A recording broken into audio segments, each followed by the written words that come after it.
Et bonjour tout le monde et bienvenue, et comment ça va? Alors déjà dans un premier temps, bonne année.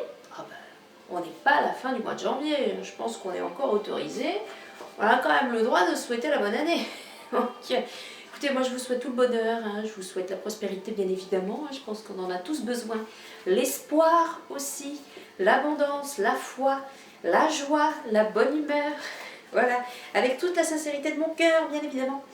Donc je voudrais remercier avant toute chose toutes les personnes qui se sont abonnées à la chaîne depuis sa création, c'est important de le dire, gratitude, merci.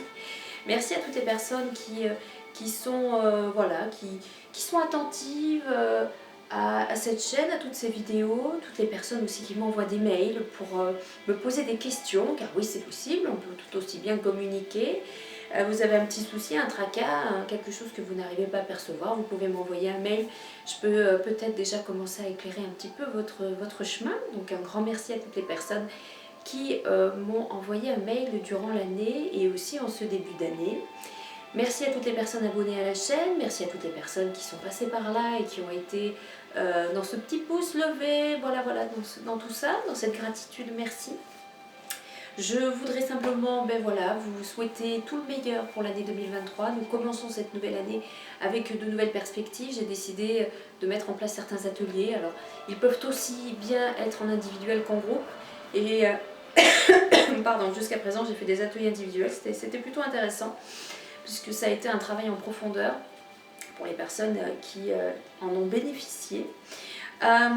N'oubliez pas que vous pouvez me retrouver sur d'autres plateformes, sur Facebook, sur Instagram. N'hésitez pas à observer sur la chaîne, il y a les liens qui vous mèneront vers les réseaux sociaux. N'hésitez pas à vous abonner, n'hésitez pas à vous tenir un petit peu au courant de tout ce qui se passe. Ce sera pour moi un grand plaisir que de vous accueillir dans ma belle communauté. Nous parlons psychogénéalogie, nous parlons développement personnel, enseignement spirituel. Ça, c'est des choses qui vont se mettre en place encore un petit peu plus. Puisque là-haut, on me demande d'aller un petit peu plus loin dans le développement de chacun et notamment sortir de la sphère de la psychogénéalogie, parce que bon, depuis longtemps, je me rends compte que il n'y a pas que ça, que c'est beaucoup plus vaste, et vous l'avez déjà remarqué sur les vidéos que je propose, je parle de choses beaucoup plus larges que cela. Donc voilà, n'hésitez pas à venir voir un petit peu ce qui se passe, à observer toutes les vidéos déjà mises en place sur cette chaîne. Et je vous remercie vraiment d'être là, d'être présent et de me donner des idées aussi de thèmes, de me poser des questions et de participer à votre auteur. Donc aujourd'hui nous allons parler génosociogramme, psychogénéalogie intuitive.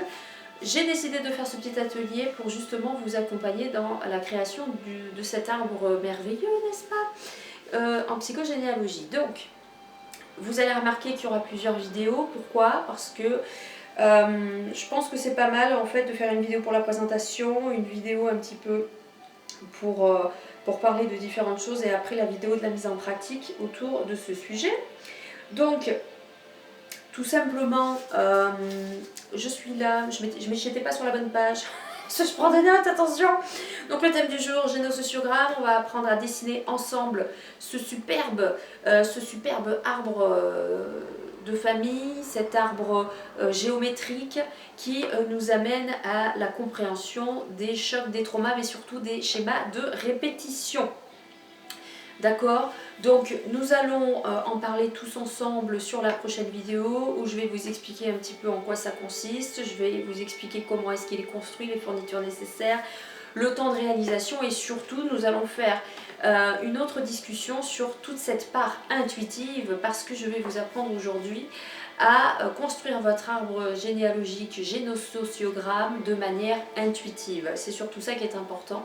Je ne vous le cache pas, dans la plupart des séances que je propose, le génosociogramme ne vient pas à chaque fois. Parce que, je ne sais pas si c'est à l'habitude, mais au bout d'un moment, le truc me vient d'un seul coup. Et ce qui veut dire que simplement en lisant l'anamnèse de la personne, je vais arriver à discerner ce qui se passe et ce qui cloche, et du moins ce qui bloque. Et du coup, le génosociogramme ne sera peut-être pas forcément utile. Mais par contre, le génosociogramme peut être utile, et est très utile d'ailleurs, pour commencer à installer la prise de conscience et à laisser venir les informations, à faire le tri. Donc grâce à la part intuitive, on va être dans cette invitation d'amener nos ancêtres à venir ici s'asseoir avec nous dans cette pièce pour pouvoir créer avec nous cet arbre, d'accord? Donc c'est ça que j'ai envie de vous apprendre aujourd'hui, c'est travailler dans la matière avec le dessin, mais travailler aussi dans le subtil avec la connexion de notre intuition. Il n'y a pas besoin d'être médium pour le faire, à partir du moment où on a tous de l'intuition et un sixième sens, et bien ok, ça roule. Voilà. Donc je vous donne rendez-vous sur la prochaine vidéo pour rentrer dans le vif du sujet, c'est-à-dire qu'est-ce que le génosociogramme, et nous allons aller décortiquer tout ceci. Je vous dis à tout de suite.